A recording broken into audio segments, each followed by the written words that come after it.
ऐसे भयंकर अपराध जो अगर गलती से भी हो गए तो भगवान श्री कृष्ण कभी नहीं करते उस इंसान को क्षमा। और कैसे जाने कि कहीं श्री कृष्ण आपसे तो नहीं है नाराज।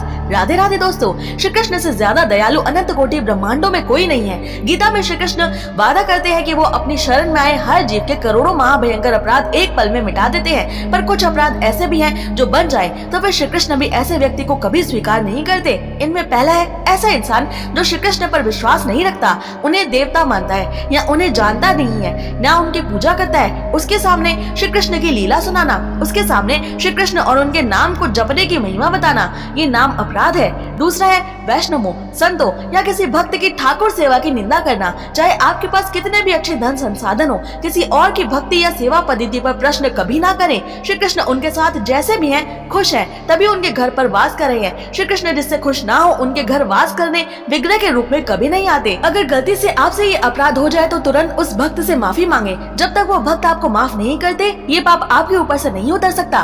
तीसरा अपराध है श्री कृष्ण और महादेव, श्री कृष्ण और हरि के बाकी रूपों में भेद करना, किसी को अधिक किसी को कम मानना। शिव द्रोही से हरि तुरंत मुंह फेर लेते हैं, चाहे उसकी भक्ति कितनी भी अच्छी क्यों ना हो। यदि आप सच में महादेव की कृपा से श्री कृष्ण को पाना चाहते हैं तो शिव जी के सामने राधा वल्लभ जी का नाम जरूर जपे, क्योंकि शिव जी ने ही राधा वल्लभ जी को हृदय से प्रकट किया था। चौथा अपराध है नाम जाप के बल पर पाप करना। काफी लोग नाम जाप तो शुरू कर देते हैं पर साथ में अपराध भी करते रहते हैं और ये सोचते हैं कि नाम उन अपराधों को धो देगा। ऐसा करने वाले के ऊपर नाम अपराध का पाप लगता है और उसे अपने पापों का जितना दंड मिलना चाहिए उससे 10 गुना ज्यादा दंड मिलता है। और पांचवा अपराध है जो नाम आपको जपने के लिए मिला है उसकी महिमा को कम समझना, उसमें विश्वास न होना, उसे भगवान के किसी दूसरे नाम से अधिक या कम शक्तिशाली समझना या नाम की शक्ति में अविश्वास करना, नाम जाप की शक्ति को काल्पनिक मानना। ये हमेशा याद रखें कि आप श्री कृष्ण को पाने के लिए जिस भी वैष्णव संप्रदाय और आचार्य से जुड़े हैं वो संप्रदाय की श्रृंखला सीधे श्री कृष्ण या राधा रानी से शुरू हुई है। वो मंत्र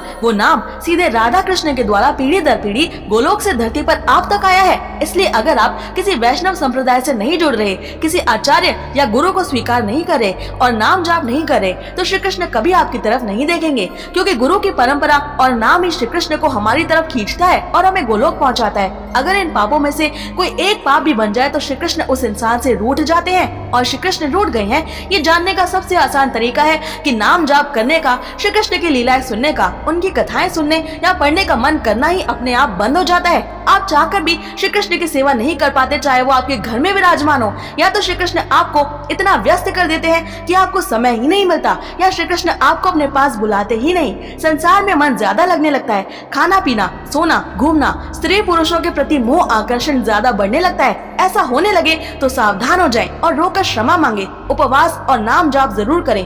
क्या आप नाम जाप करते हैं? कमेंट्स में जरूर बताएं। ऐसे ही और रोचक अनसुने तथ्य जानने के लिए सब्सक्राइब करें।